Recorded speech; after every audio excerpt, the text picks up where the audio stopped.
Where members of the protest, they're going to march from the Turkish embassy, which you see behind me, up to the Tel Aviv building, and they're going to pretty much demand that the government try to intervene on that assault, as you mentioned. I'm here with one of the members of the protest. His name is Yair Fink, and we're just going to ask him what he thinks is the importance of this protest here today and what message these protesters are sending to the governments both of Turkey, Israel, and the United States. I think that the main message is that we cannot be silent.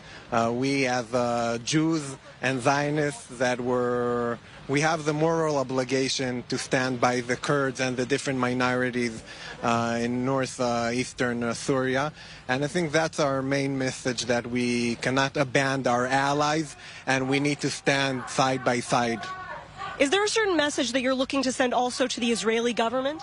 Yeah, I think that if the Israeli government could, let's say, supply